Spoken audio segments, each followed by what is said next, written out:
The Stockbroker's Clerk. Arthur Conan Doyle. As hotly after my marriage I had bought a connection in the Paddington district. Old Mr. Farquhar, from whom I purchased it, had at one time an excellent general practice, but his age, and an affliction of the nature of St. Vitus's dance from which he suffered, had very much thinned it. The public not unnaturally goes on the principle that he who would heal others must himself be whole, and looks askance at the curative powers of the man whose own case is beyond the reach of his drugs. Thus, as my predecessor weakened, his practice declined, until when I purchased it from him it had sunk from 1,200 to little more than 300 a year. I had confidence, however, in my own youth and energy, and was convinced that in a very few years the concern would be as flourishing as ever. For 3 months after taking over the practice I was kept very closely at work, and saw little of my friend Sherlock Holmes, for I was too busy to visit Baker Street, and he seldom went anywhere himself save upon professional business. I was surprised, therefore, when, one morning in June, as I sat reading the British Medical Journal after breakfast, I heard a ring at the bell, followed by the high, somewhat strident tones of my old companion's voice.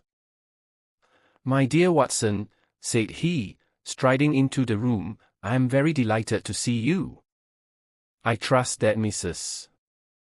Watson has entirely recovered from all the little excitements connected with our adventure of the Sign of 4.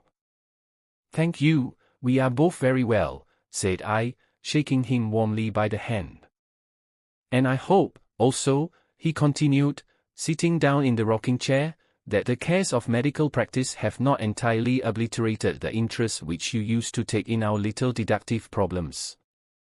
"On the contrary," I answered, "it was only last night that I was looking over my old notes, and classifying some of our past results." "I trust that you don't consider your collection closed." "Not at all. I should wish nothing better than to have some more of such experiences." "Today, for example?" "Yes, today, if you like." "And as far off as Birmingham?" "Certainly, if you wish it." "And the practice?" "I do my neighbor's when he goes.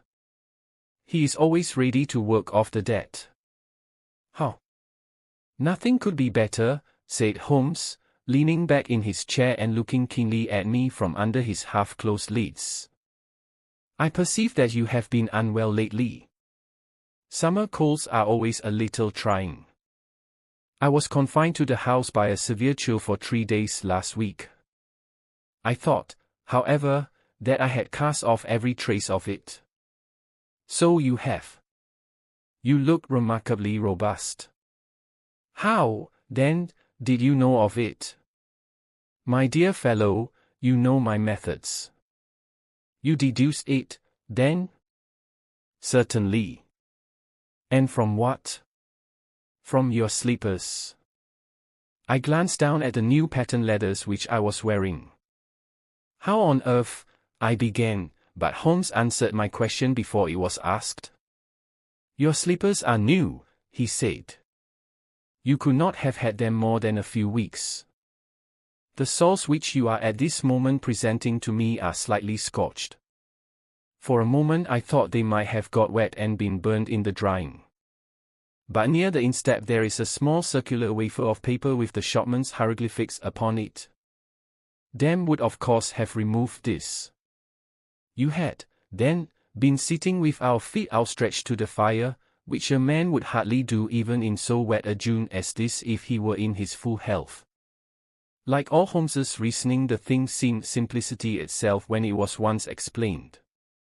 He read the thought upon my features, and his smile had a tinge of bitterness.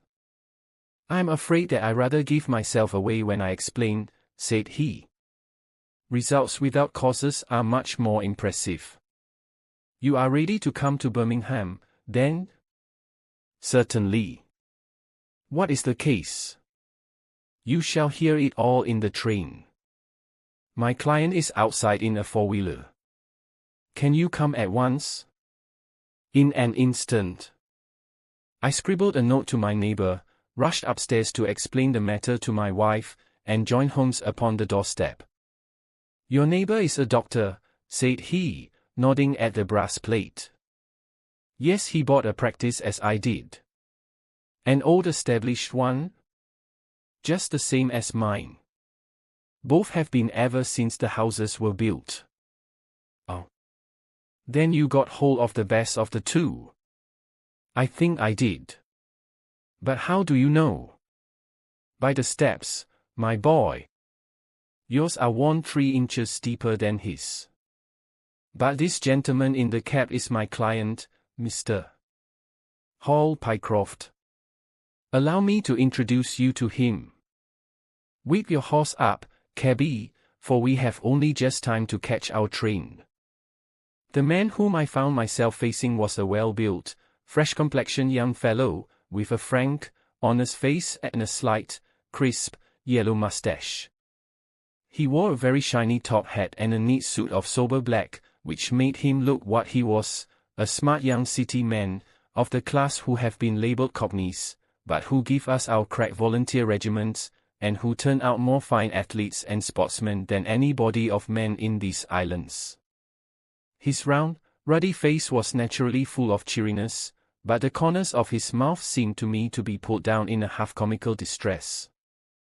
It was not, however, until we were all in a first-class carriage and well started upon our journey to Birmingham that I was able to learn what the trouble was which had driven him to Sherlock Holmes. "We have a clear run here of 70 minutes, Holmes remarked. "I want you, Mr. Hall Pycroft, to tell my friend your very interesting experience exactly as you have told it to me, or with more detail if possible. It will be of use to me to hear the succession of events again.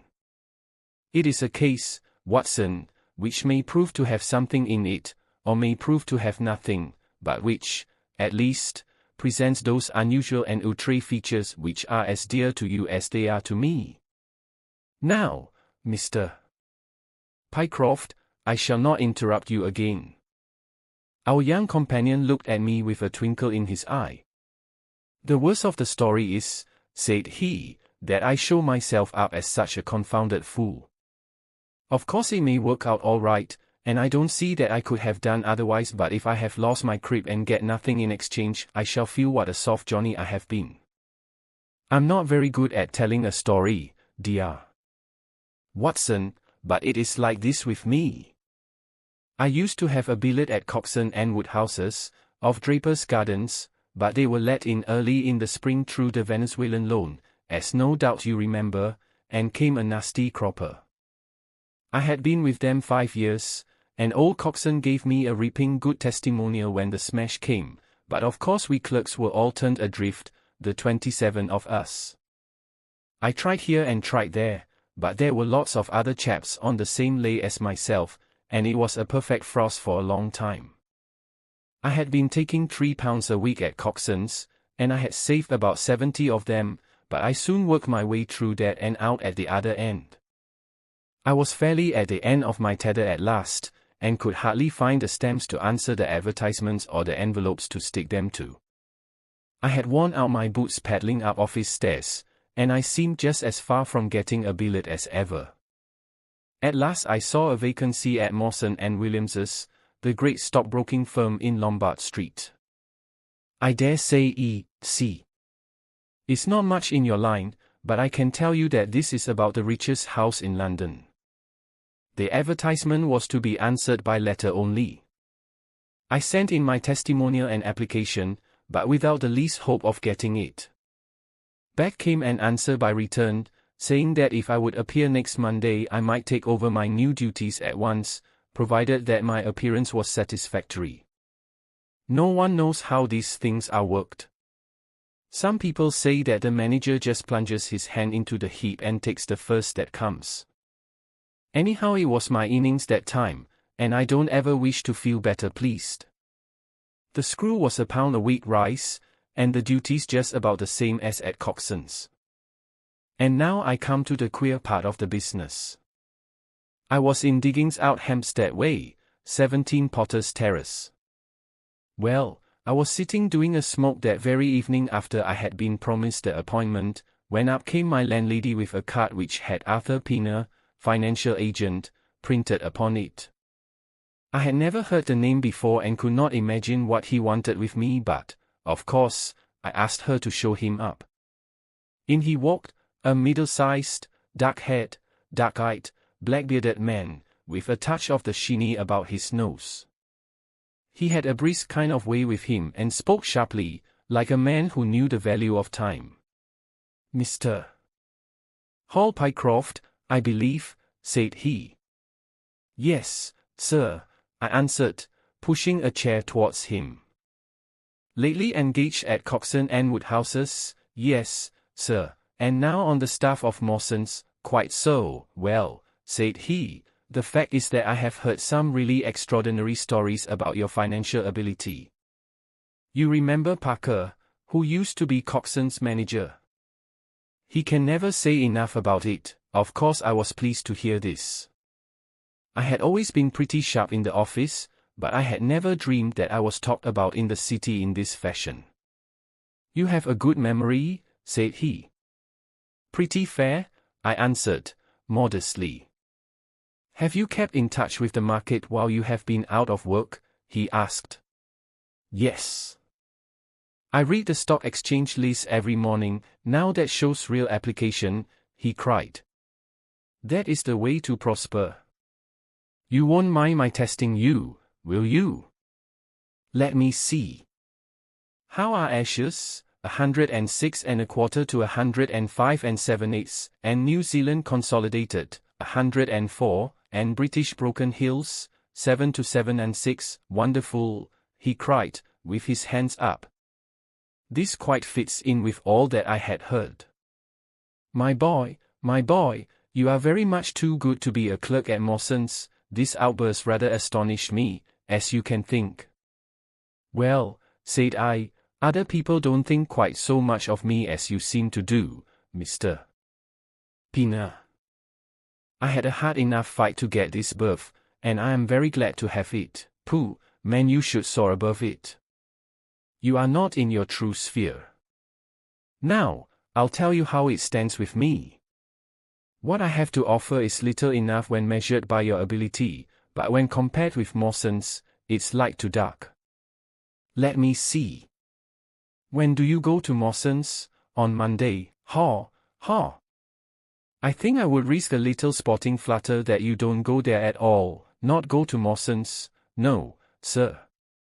By that day you will be the business manager of the Franco-Midland Hardware Company, Limited, with 134 branches in the towns and villages of France, not counting one in Brussels and one in San Remo. This took my breath away. "I never heard of it," said I. "Very likely not. It has been kept very quiet, for the capital was all privately subscribed, and it's too good a thing to let the public into. My brother, Harry Conan, is promoter, and joins the board after allotment as managing director. He knew I was in the swim down here, and asked me to pick up a good man cheap. A young, pushing man with plenty of snap about him. Parker spoke of you, and that brought me here tonight. We can only offer you a beggarly 500 to start with, 500 a year," I shouted. "Only that at the beginning, but you are to have an overriding commission of 1% on all business done by your agents, and you may take my word for it that this will come to more than your salary. But I know nothing about hardware. Tut, my boy, you know about figures." My head buzzed, and I could hardly sit still in my chair.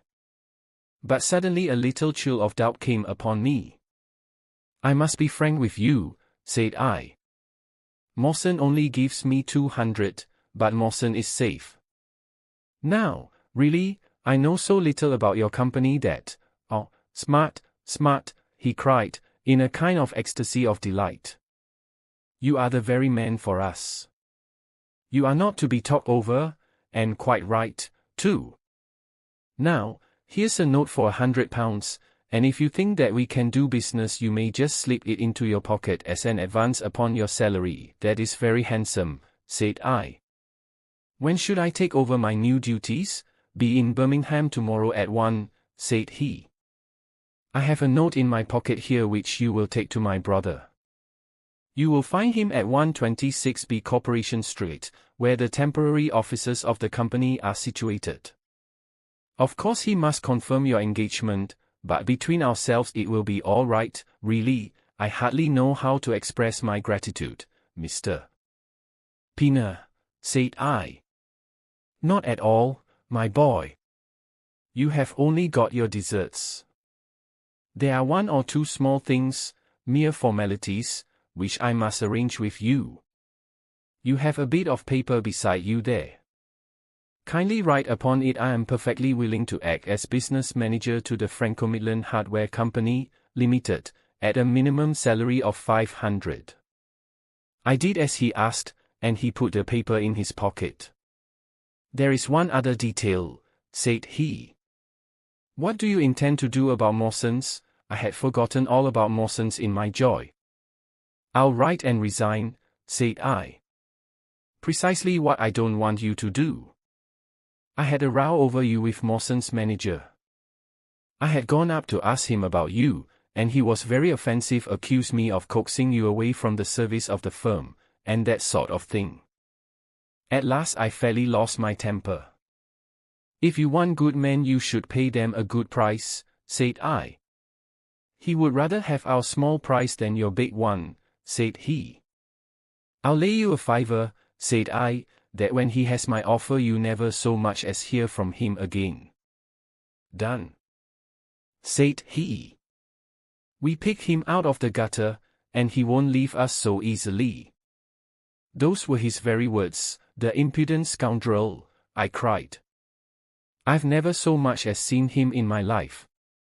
Why should I consider him in any way? I shall certainly not write if you would rather I didn't. Good. That's a promise, said he, rising from his chair. Well, I'm delighted to have got so good a man for my brother. Here's your advance of £100, and here is the letter. Make a note of the address, 126B Corporation Street, and remember that 1 o'clock tomorrow is your appointment. Good night, and may you have all the fortune that you deserve. That's just about all that passed between us, as near as I can remember. You can imagine, dear Watson, how pleased I was at such an extraordinary bit of good fortune. I sat up half the night hugging myself over it, and next day I was off to Birmingham in a train that would take me in plenty time for my appointment. I took my things to a hotel in New Street, and then I made my way to the address which had been given me. It was a quarter of an hour before my time, but I thought that would make no difference. 126B was a passage between two large shops, which led to a winding stone stair, from which there were many flats, let as offices to companies or professional men. The names of the occupants were painted at the bottom on the wall, but there was no such name as the Franco-Midland Hardware Company, Limited. I stood for a few minutes with my heart in my boots, wondering whether the whole thing was an elaborate hoax or not, when up came a man and addressed me. He was very like the chap I had seen the night before, the same figure and voice, but he was clean-shaven and his hair was lighter. Are you Mr. Hall Pycroft? He asked. Yes, said I. Oh. I was expecting you, but you are a trifle before your time. I had a note from my brother this morning in which he sang your praises very loudly. I was just looking for the officers when you came. We have not got our name up yet, for we only secured these temporary premises last week. Come up with me, and we will talk the matter over. I followed him to the top of a very lofty stair, and there, right under the slates, were a couple of empty, dusty little rooms, uncarpeted and uncurtained, into which he led me. I had thought of a great office with shining tables and rows of clerks, such as I was used to, and I dare say I stared rather straight at the two deal chairs and one little table, which, with a ledger and a waste paper basket, made up the whole furniture. Don't be disheartened, Mr. Pycroft, said my new acquaintance, seeing the length of my face. Rome was not built in a day, and we have lots of money at our backs, though we don't cut much dash yet in offices. Pray sit down, and let me have your letter. I gave it to him, and he read it over very carefully. You seem to have made a vast impression upon my brother Arthur, said he, and I know that he is a pretty shrewd judge. He swears by London, you know, and I by Birmingham, but this time I shall follow his advice. Pray consider yourself definitely engaged. What are my duties? Asked. You will eventually manage the great depot in Paris, which will pour a flood of English crockery into the shops of 134 agents in France. The purchase will be completed in a week, and meanwhile you will remain in Birmingham and make yourself useful. How? For answer, he took a big red book out of a drawer. This is a directory of Paris, said he, with the traits after the names of the people. I want you to take it home with you, and to mark off all the hardware sellers, with their addresses. It would be of the greatest use to me to have them. Surely there are classified lists, I suggested. Not reliable ones. Their system is different from ours. Stick at it, and let me have the list by Monday, at 12. Good day, Mr. Pycroft. If you continue to show zeal and intelligence, you will find the company a good master. I went back to the hotel with the big book under my arm, and with very conflicting feelings in my breast. On the one hand, I was definitely engaged and had £100 in my pocket. On the other, the look of the officers, the absence of name on the wall, and other of the points which would strike a businessman had left a bad impression as to the position of my employers. However, come what might, I had my money, so I settled down to my task. All Sunday I was kept hard at work, and yet by Monday I had only got as far as H. I went round to my employer, found him in the same dismantled kind of room, and was told to keep at it until Wednesday, and then come again. On Wednesday it was still unfinished, so I hammered away until Friday, that is, yesterday. Then I brought it round to Mr. Harry Pinner. Thank you very much, said he. I fear that I underrated the difficulty of the task. This list will be of very material assistance to me. It took some time, said I.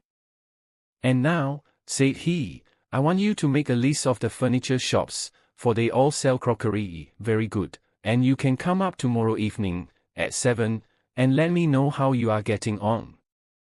Don't overwork yourself.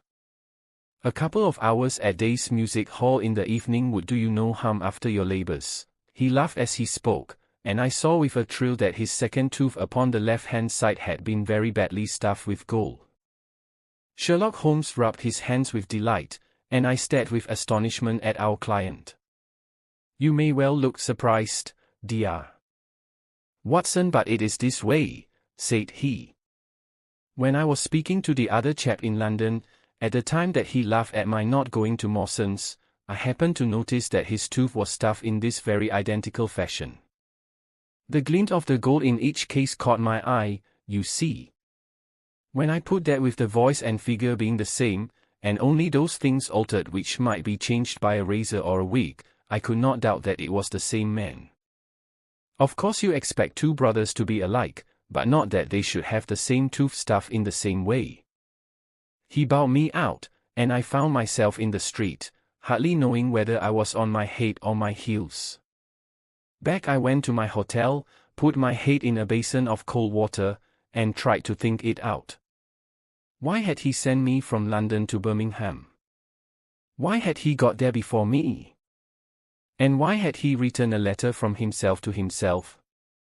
It was altogether too much for me, and I could make no sense of it. And then suddenly it struck me that what was dark to me might be very light to Mr. Sherlock Holmes. I had just time to get up to town by the night train to see him this morning, and to bring you both back with me to Birmingham. There was a pause after the stockbroker's clerk had concluded his surprising experience. Then Sherlock Holmes cocked his eye at me, leaning back on the cushions with a pleased and yet critical face, like a connoisseur who has just taken his first sip of a Comet vintage. Rather fine, Watson, is it not? said he. "There are points in it which please me. I think that you will agree with me that an interview with Mr. Arthur Harry Pinner in the temporary offices of the Franco-Midland Hardware Company, Limited, would be a rather interesting experience for both of us." "But how can we do it?" I asked. "Oh, easily enough," said Hall Pycroft, cheerily. "You are two friends of mine who are in want of a billet, and what could be more natural than that I should bring you both round to the managing director?" "Quite so, of course," said Holmes. "I should like to have a look at the gentleman, and see if I can make anything of his little game. What qualities have you, my friend, which would make your services so valuable? Or is it possible that—" He began biting his nails and staring blankly out of the window, and we hardly drew another word from him until we were in New Street. At 7 o'clock that evening we were walking, the three of us, down Corporation Street to the company's offices. "It is no use our being at all before our time," said our client. "He only comes there to see me, apparently, for the place is deserted up to the very hour he names." "That is suggestive," remarked Holmes. "By Jove, I told you so!" cried the clerk. "That's he walking ahead of us there." He pointed to a smallish, dark, well-dressed man who was bustling along the other side of the road. As we watched him, he looked across at a boy who was bawling out the latest edition of the evening paper, and running over among the cabs and buses, he bought one from him. Then, clutching it in his hand, he vanished through a doorway. "There he goes!" cried Hall Pycroft. "These are the company's offices into which he has gone. Come with me, and I'll fix it up as easily as possible." Following his lead, we ascended 5 stories, until we found ourselves outside a half-open door, at which our client tapped. A voice within bade us enter, and we entered a bare, unfurnished room such as Hall Pycroft had described. At a single table sat the man whom we had seen in the street, with his evening paper spread out in front of him, and as he looked up at us it seemed to me that I had never looked upon a face which bore such marks of grief, and of something beyond grief, of a horror such as comes to few men in a lifetime. His brow glistened with perspiration, his cheeks were of the dull, dead white of a fish's belly, and his eyes were wild and staring. He looked at his clerk as though he failed to recognize him, and I could see by the astonishment depicted upon our conductor's face that this was by no means the usual appearance of his employer. "You look ill, Mr. Pinner," he exclaimed. "Yes, I'm not very well," answered the other, making obvious efforts to pull himself together, and licking his dry lips before he spoke. "Who are these gentlemen whom you have brought with you?" "One is Mr. Harris, of Bermondsey, and the other is Mr. Price, of this town," said our clerk, glibly. "They are friends of mine and gentlemen of experience, but they have been out of a place for some little time, and they hoped that perhaps you might find an opening for them in the company's employment." "Very possibly. Very possibly," cried Mr. Pinner with a ghastly smile. "Yes, I have no doubt that we shall be able to do something for you. What is your particular line, Mr. Harris?" "I am an accountant," said Holmes. "Oh yes, we shall want something of the sort. And you, Mr. Price?" "A clerk," said I. "I have every hope that the company may accommodate you. I will let you know about it as soon as we come to any conclusion. And now I beg that you will go. For God's sake, leave me to myself." These last words were shot out of him, as though the constraint which he was evidently setting upon himself had suddenly and utterly burst asunder. Holmes and I glanced at each other, and Hall Pycroft took a step towards the table. "You forget, Mr. Pinner, that I am here by appointment to receive some directions from you," said he. Certainly, Mr. Pycroft, certainly, the other resumed in a calmer tone. You may wait here a moment, and there is no reason why your friends should not wait with you. I will be entirely at your service in 3 minutes, if I might trespass upon your patience so far. He rose with a very courteous air, and, bowing to us, he passed out through a door at the farther end of the room, which he closed behind him. What now? Whispered Holmes. Is he giving us the slip? Impossible, answered Pycroft. Why so? That door leads into an inner room. There is no exit. None. Is it furnished? It was empty yesterday. Then what on earth can he be doing? There is something which I don't understand in his manner. If ever a man was 3 parts mad with terror, that man's name is Pina. What can have put the shivers on him? He suspects that we are detectives, I suggested. That's it, cried Pycroft. Holmes shook his head. He did not turn pale. He was pale when we entered the room, said he. It is just possible that his words were interrupted by a sharp rat-tat from the direction of the inner door. What the deuce is he knocking at his own door for? Cried the clerk. Again and much louder came the rat-tat-tat. We all gazed expectantly at the closed door. Glancing at Holmes, I saw his face turn rigid, and he leaned forward in intense excitement. Then suddenly came a low gargling sound, and a brisk drumming upon woodwork. Holmes sprang frantically across the room and pushed at the door. It was fastened on the inner side. Following his example, we threw ourselves upon it with all our weight. One hinge snapped, then the other, and down came the door with a crash. Rushing over it, we found ourselves in the inner room. It was empty. But it was only for a moment that we were at fault. At one corner, the corner nearest the room which we had left, there was a second door. Holmes sprang to it and pulled it open. A coat and waistcoat were lying on the floor, and from a hook behind the door, with his own braces round his neck, was hanging the managing director of the Franco-Midland Hardware Company.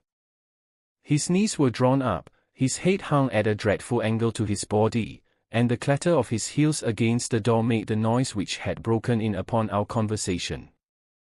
In an instant I had caught him round the waist, and held him up while Holmes and Pycroft untied the elastic bands which had disappeared between the livid creases of skin. Then we carried him into the other room, where he lay with a clay-colored face, puffing his purple lips in and out with every breath, a dreadful wreck of all that he had been but 5 minutes before. What do you think of him, Watson? Asked Holmes. I stooped over him and examined him. His pulse was feeble and intermittent, but his breathing grew longer, and there was a little shivering of his eyelids, which showed a thin white slit of ball beneath. It has been touch and go with him, said I, but he'll leave now. Just open that window, and hand me the water carafe. I undid his collar, poured the cold water over his face, and raised and sank his arms until he drew a long, natural breath. It's only a question of time now, said I, as I turned away from him. Holmes stood by the table, with his hands deep in his trousers pockets and his chin upon his breast. I suppose we ought to call the police in now, said he. And yet I confess that I'd like to give them a complete case when they come. It's a blessed mystery to me, cried Pycroft, scratching his head. Whatever they wanted to bring me all the way up here for, and then, pooh. All that is clear enough, said Holmes impatiently. It is this last sudden move. You understand the rest, then? I think that it is fairly obvious. What do you say, Watson? I shrugged my shoulders. I must confess that I am out of my depths, said I. Oh, surely if you consider the events at first they can only point to one conclusion. What do you make of them? Well, the whole thing hinges upon 2 points. The first is the making of Pycroft write a declaration by which he entered the service of this preposterous company. Do you not see how very suggestive that is? I'm afraid I missed the point. Well, why did they want him to do it? Not as a business matter, for these arrangements are usually verbal, and there was no earthly business reason why this should be an exception. Don't you see, my young friend, that they were very anxious to obtain a specimen of your handwriting, and had no other way of doing it? And why? Quite so. Why? When we answer that we have made some progress with our little problem. Why? There can be only one adequate reason. Someone wanted to learn to imitate your writing, and had to procure a specimen of it first. And now if we pass on to the second point, we find that each throws light upon the other. That point is the request made by Pinner that you should not resign your place, but should leave the manager of this important business in the full expectation that a Mr. Hall Pycroft, whom he had never seen, was about to enter the office upon the Monday morning. My God! Cried our client, what a blind beetle I have been! Now you see the point about the handwriting. Suppose that someone turned up in your place who wrote a completely different hand from that in which you had applied for the vacancy, of course the game would have been up. But in the interval the rogue had learned to imitate you, and his position was therefore secure, as I presume that nobody in the office had ever set eyes upon you. Not a soul, groaned Hall Pycroft. Very good. Of course it was of the utmost importance to prevent you from thinking better of it, and also to keep you from coming into contact with anyone who might tell you that your double was at work in Mawson's office. Therefore they gave you a handsome advance on your salary, and ran you off to the Midlands, where they gave you enough work to do to prevent your going to London, where you might have burst their little game up. That is all plain enough. But why should this man pretend to be his own brother? Well, that is pretty clear also. There are evidently only 2 of them in it. The other is impersonating you at the office. This one acted as your engager, and then found that he could not find you an employer without admitting a third person into his plot. That he was most unwilling to do. He changed his appearance as far as he could, and trusted that the likeness, which you could not fail to observe, would be put down to a family resemblance. But for the happy chance of the gold stuffing, your suspicions would probably never have been aroused. Hall Pycroft shook his clenched hands in the air. Good Lord! He cried, while I have been fooled in this way, what has this other Hall Pycroft been doing at Mawson's? What should we do, Mr. Holmes? Tell me what to do. We must wire to Mawson's. They shut at 12 on Saturdays. Never mind. There may be some doorkeeper or attendant, or yes, they keep a permanent guard there on account of the value of the securities that they hold. I remember hearing it talked of in the city. Very good, we shall wire to him, and see if all is well, and if a clerk of your name is working there. That is clear enough, but what is not so clear is why at sight of us one of the rogues should instantly walk out of the room and hang himself. The paper, croaked a voice behind us. The man was sitting up, blanched and ghastly, with returning reason in his eyes, and hands which rubbed nervously at the broad red band which still encircled his throat. The paper. Of course, yelled Holmes, in a paroxysm of excitement. Idiot that I was. I thought so much of our visit that the paper never entered my head for an instant. To be sure, the secret must be there. He flattened it out upon the table, and a cry of triumph burst from his lips. Look at this, Watson, he cried. It is a London paper, an early edition of the Evening Standard. Here is what we want. Look at the headlines. Crime in the city. Murder at Mawson and Williams's. Gigantic attempted robbery. Capture of the criminal. Here, Watson, we are all equally anxious to hear it, so kindly read it aloud to us. It appeared from its position in the paper to have been the one event of importance in town, and the account of it ran in this way.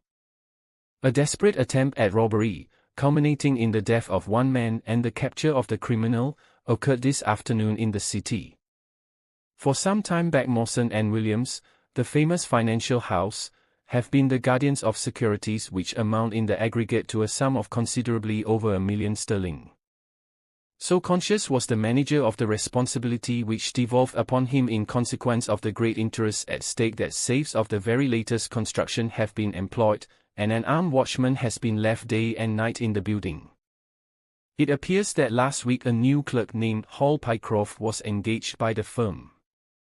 This person appears to have been none other than Beddington, the famous forger and cracksman, who, with his brother, had only recently emerged from a 5-year spell of penal servitude. By some means, which are not yet clear, he succeeded in winning, under a false name, this official position in the office, which he utilized in order to obtain molding of various locks, and a thorough knowledge of the position of the strong room and the safes. It is customary at Mawson's for the clerks to leave at midday on Saturday. Sergeant Tucson, of the city police, was somewhat surprised, therefore, to see a gentleman with a carpet bag come down the steps at 1:20. His suspicions being aroused, the sergeant followed the man, and with the aid of Constable Pollock succeeded, after a most desperate resistance, in arresting him. It was at once clear that a daring and gigantic robbery had been committed. Nearly £100,000 worth of American railway bonds, with a large amount of scrip in mines and other companies, was discovered in the bag. On examining the premises, the body of the unfortunate watchman was found doubled up and thrust into the largest of the safes, where it would not have been discovered until Monday morning had it not been for the prompt action of Sergeant Tucson. The man's skull had been shattered by a blow from a poker delivered from behind. There could be no doubt that Beddington had obtained entrance by pretending that he had left something behind him, and having murdered the watchman, rapidly rifled the large safe, and then made off with his booty. His brother, who usually works with him, has not appeared in this job as far as can at present be ascertained, although the police are making energetic inquiries as to his whereabouts. Well, we may save the police some little trouble in that direction, said Holmes, glancing at the haggard figure huddled up by the window. Human nature is a strange mixture, Watson. You see that even a villain and murderer can inspire such affection that his brother turns to suicide when he learns that his neck is forfeited. However, we have no choice as to our action. The doctor and I will remain on guard, Mr. Pycroft, if you will have the kindness to step out for the police. One mystery ends, another begins. Subscribe, and we'll see you in the next story.